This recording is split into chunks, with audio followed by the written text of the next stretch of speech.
This week I'm talking about shame. In this episode I'll cover what shame is, why understanding it is essential for your mental health and well-being, and how to confront and overcome shame. So, let's talk.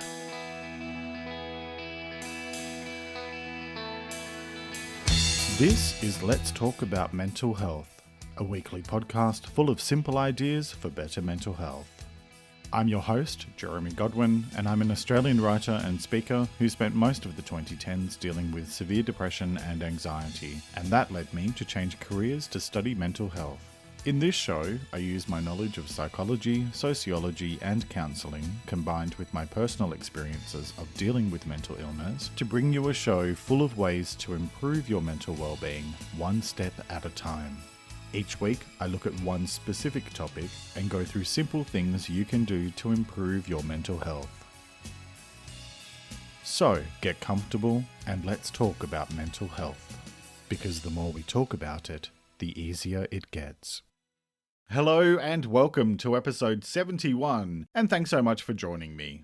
2021 is the year of well-being here on the Let's Talk About Mental Health podcast, and each week I'll be exploring lots of different things that you can do every day to make a positive difference in your own life.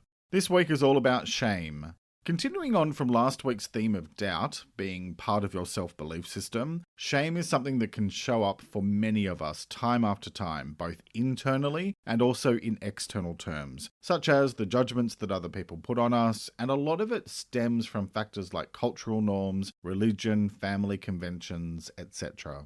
Shame can do a lot of damage to our self-esteem, and also our ability to be the most honest version of ourselves possible.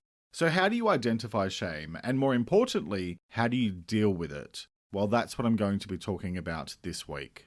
Before I get into that, episode 9 of Let's Talk About Mental Health TV is out now on YouTube, where I'm talking about 5 do's and don'ts for when you're feeling completely overwhelmed by everything that's going on, whether that's in the world or in your own life, or even both.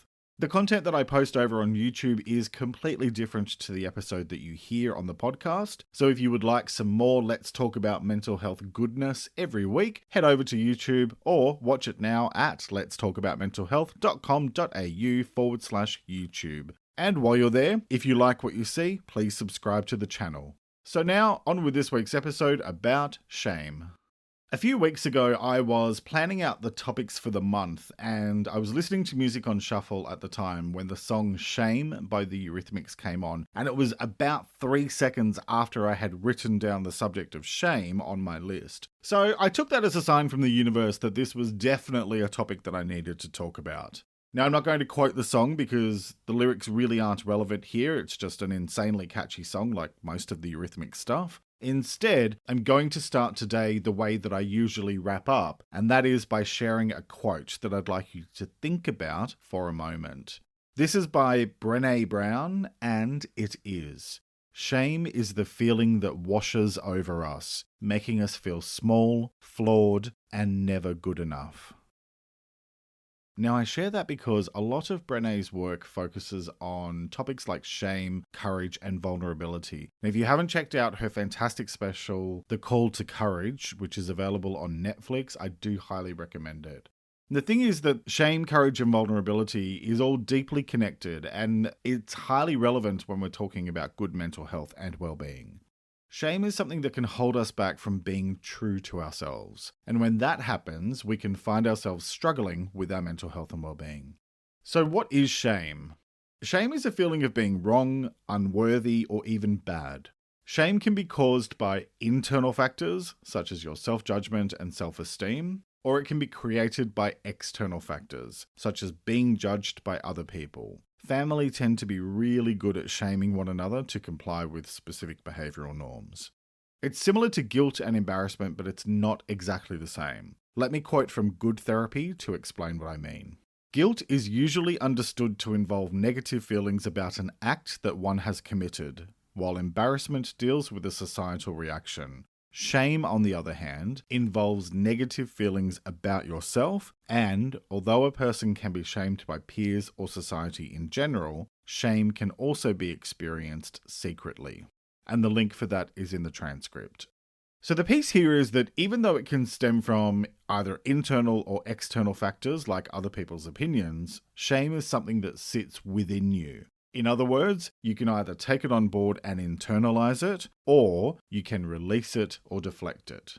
So there are a few different aspects to explore on this topic, and I'll start with the external stuff first, because I see this as being a bit more straightforward than what you think of yourself, which I'll come back to later.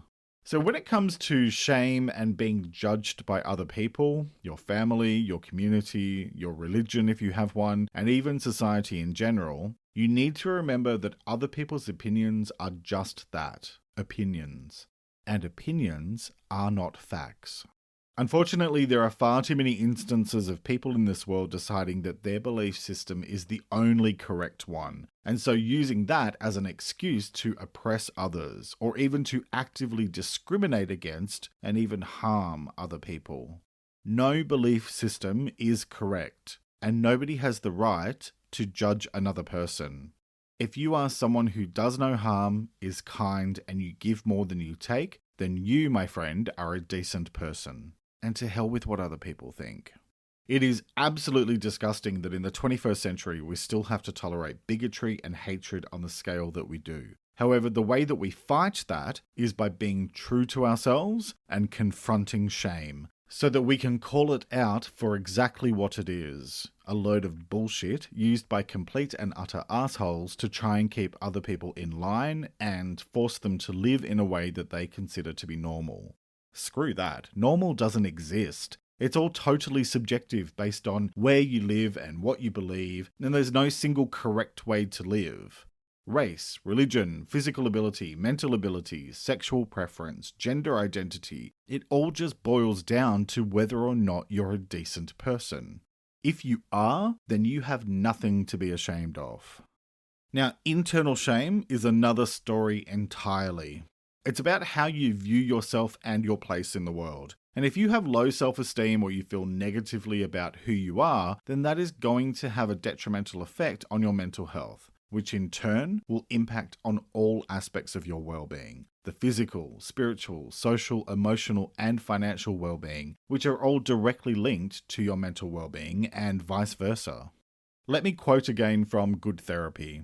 People experiencing shame are struck by the overwhelming belief that they are bad as opposed to their actions or feelings.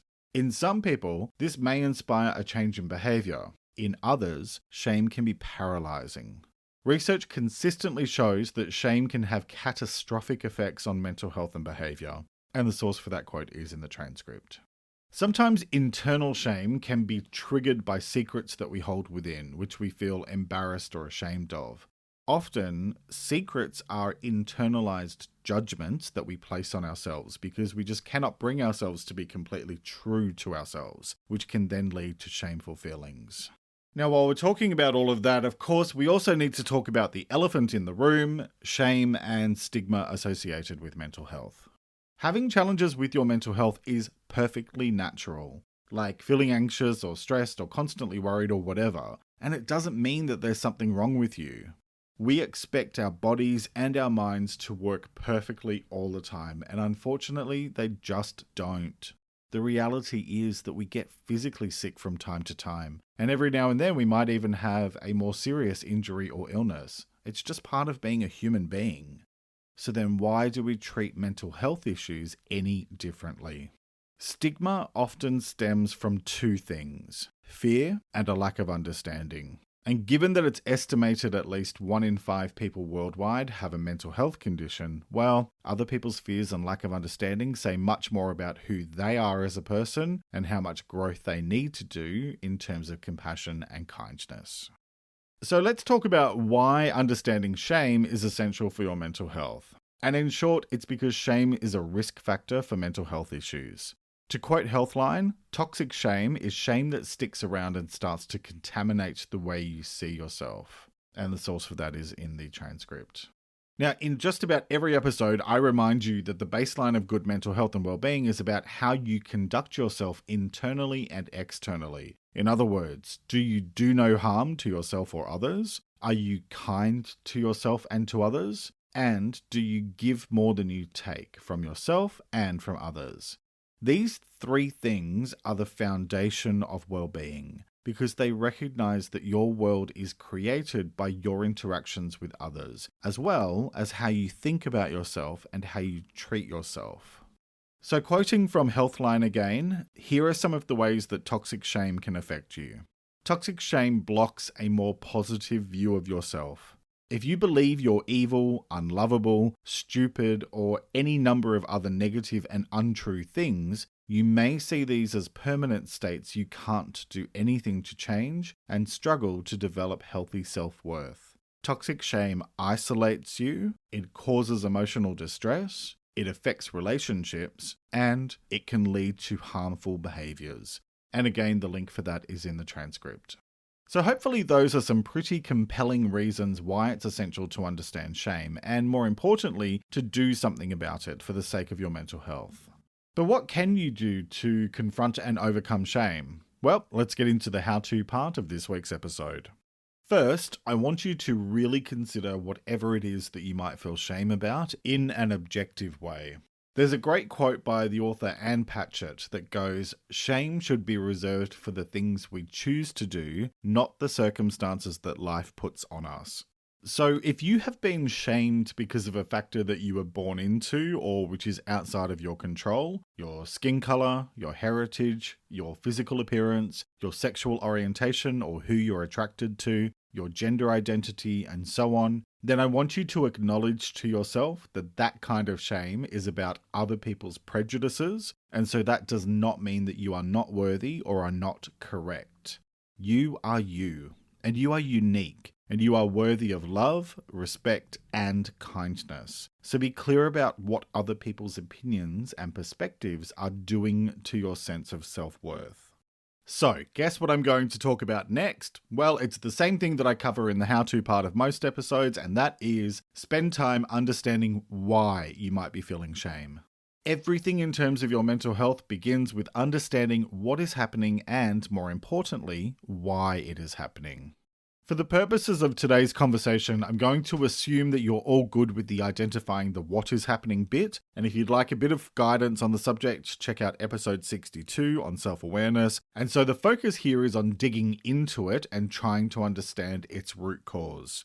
I explored the subject of dealing with baggage all the way back in episode 7, which was about dealing with that sort of deep-seated stuff that sort of lives in you and has been there for quite some time and you carry it around. And in that episode, I talked about the 5 whys approach to identifying the cause of something. Basically, think about your feelings and ask yourself why they might be happening. Once you have an answer, consider that answer and ask why that was the response that you gave. Then consider the next response and ask why that was the one that you gave, and so on. Ask why a total of 5 times, and you should find that that brings you closer to the root cause of your feelings.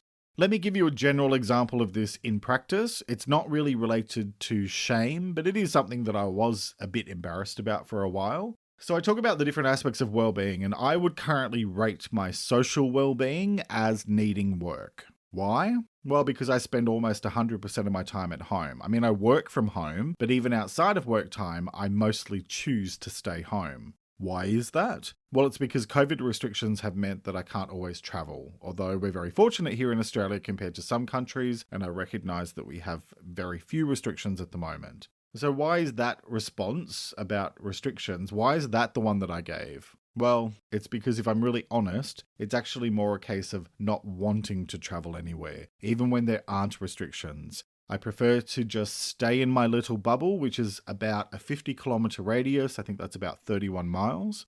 So why is that the case? Because I feel like I'm putting myself and my loved ones at risk, even if I'm being safe. Why is that? Well, it's because of fear and anxiety triggered by the pandemic. So, do you see just how different the responses are from 1 to 5? If I just tried to respond to the first 1 or 2 answers that I gave, that would very likely do nothing, because the deeper reason why I need to do work on my social well-being is that fear and anxiety have been holding me back from going anywhere. If I want to deal with the situation, I need to work through that fear and anxiety, which, by the way, I am doing at the moment as part of working with my therapist to get my emotional eating under control. It's all connected. And that's been going really well so far, so yeah, big fan of therapy. So the whole piece here, which has obviously been quite lengthy, is about actually digging into why you might be feeling shame so that you can understand the root cause. Which leads me to my next point, address the root cause or causes. So there are two pieces here. First, if the shame is coming from an external source like another person, make it stop. What I mean by that is to set and maintain clear boundaries and be sure that the other person understands what the unacceptable behavior is and why it's unacceptable. It's then up to them to decide whether or not they're going to treat you with dignity as a fellow human being. If not, that is 100% about them and their issues. You have no control over that other than to stick to your boundaries and, if you need to, walk away. Look, I'm pretty blunt about this stuff, and it's because for me, I dealt with so much bullying when I was a teenager that it led me to have a very low tolerance for bullshit as an adult. If someone treats me with disrespect, I let them know that I won't tolerate it and why, and I provide them with an opportunity to change how they interact with me. But it's a 3 strikes and you're out kind of thing, and if it continues, then I am done. You owe it to yourself to treat yourself with respect. And that means not putting up with harmful, judgmental shit from other people. I covered boundaries back in episode 53, so check that out if you would like more on the subject. So then the second piece here is that if the shame is coming from within, like how you think about yourself, work on your self-esteem. I talked about the topic of self-esteem extensively in episode 43, and I encourage you to check that out. However, in a nutshell, it's about recognizing that the way you think about yourself is entirely 100% up to you. Nobody can change your mindset for you but you. And if you're finding it difficult to see your self-worth and to celebrate all the wonderful things about yourself, then you are missing out. Speaking of, my next point is tackle your self-talk. And self-talk was the subject of episode 9, so I'll just cover this briefly and then you can check that out for more. Head over to letstalkaboutmentalhealth.com.au/episodes where the audio and full transcripts are available for every episode for free. But the thing here is that how you talk to yourself matters because it reinforces what you think about yourself. If you tell yourself things like, I can't do anything right, or I'm stupid, then all you're doing is keeping yourself down. And the fact of the matter is that these thoughts are just not true. If you were that stupid, you wouldn't have made it to whatever age you are in life. So stop treating yourself so poorly. You hopefully wouldn't tolerate someone else speaking to you like that, so stop accepting it from yourself. Which leads me to my next point. Choose to incorporate kindness into your mindset and into everything that you do. So I talked about kindness in episode 41 as well as mindset in episode 31. And these things really are the foundation of good mental health because how you treat others and how you treat yourself will directly shape your entire world. Do no harm, be kind, and give more than you take. These are things that matter in terms of how you treat other people and how you treat yourself. I firmly believe that if you focus on living those 3 principles in everything that you do, say, and feel, then shame really shouldn't be part of the equation, because that means that you are making conscious choices every day to be the best version of yourself possible. And then hopefully this goes without saying, but I'm going to put it out there anyway, don't judge other people. I really believe that judgment is the root of 99.9% of the problems in the world because it's effectively one person saying, I'm better than you, which we all know is a load of shit. Nobody is perfect, nobody has all the answers, and nobody's version of right is actually right. Nobody is better than another person.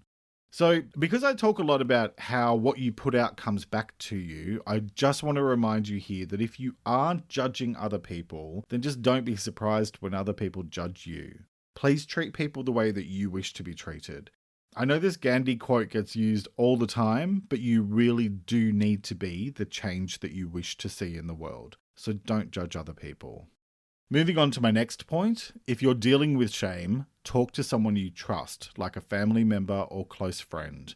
Look, we all know that some people are just not going to be understanding or it may take them some time. But hopefully you know at least one person who is generally reasonable and understanding. talk to them.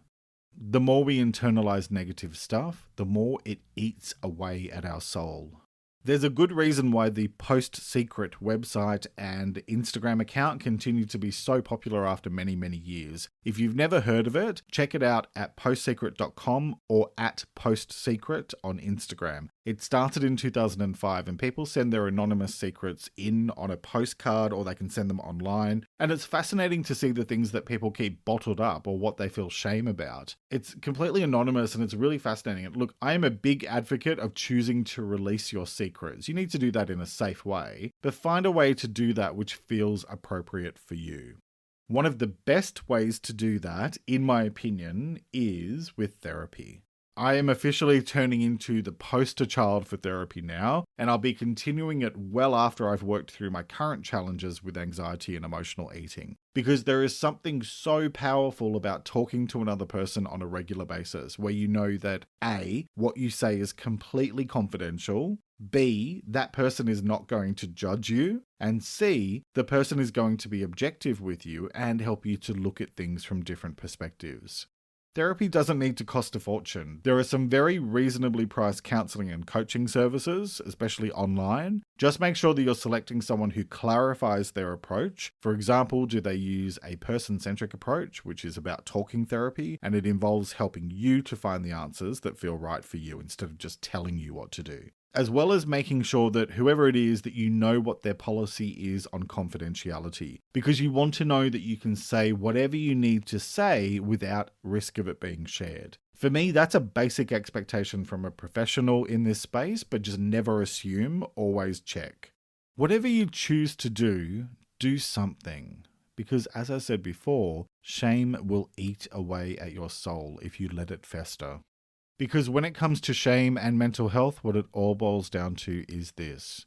Sometimes there is so much pressure put on us by society, our family, our peers, our community, and there is this expectation that we need to conform to this idea of normal, which frankly just does not exist. Your normal, my normal, someone else's normal, no two normals are alike. Because we are all unique individuals, and there is no single correct version of what you must say and do and how you must live your life. Be true to yourself and recognize that shame, in all of its many forms, is just doing more harm than good. So let it go and focus on choosing to be the best version of yourself possible. The choice is yours, as it is with all things related to your well-being. So what choice will you make today? Each week I like to finish up by sharing a quote about the week's topic, and I encourage you to take a few moments to really reflect on it and consider what it means to you. This week's quote is another by the American writer and researcher Brené Brown, and it is, "If we can share our story with someone who responds with empathy and understanding, shame cannot survive." Let me repeat that. If we can share our story with someone who responds with empathy and understanding, shame cannot survive. Alright, that's nearly it for this week. Next week, I'll be talking about truth. I often say that in any situation there are three versions of the truth: yours, mine, and the actual truth. And the reason I say that is because so much of this notion of truth is tied up in how we perceive the world and how we perceive ourselves, as well as how we judge ourselves based on our intentions versus our behavior. So next week, I'm going to dig into the topic of truth and how it relates to your mental health and well-being, as well as your relationships with other people. I'll be talking about what truth is and what it isn't, why real truth matters, and how to incorporate genuine truth into everything you do for the sake of your well-being. I hope you'll join me for that episode, which will be released on Sunday, the 28th of March. And join me for Let's Talk About Mental Health TV on YouTube, with new episodes released every Wednesday. Head over to letstalkaboutmentalhealth.com.au for links and past episodes, and while you're there, join the mailing list for exclusive updates. Those of you on my email list receive the full transcript for each episode every week in your inbox. So if you like this show, sign up at letstalkaboutmentalhealth.com.au. You can also find me on Instagram, Pinterest, and Facebook at LTA Mental Health, where I post extra content throughout the week. Thank you very much for joining me today. Look after yourself and make a conscious effort to share positivity and kindness out into the world, because you get back what you put out. Take care and talk to you next time.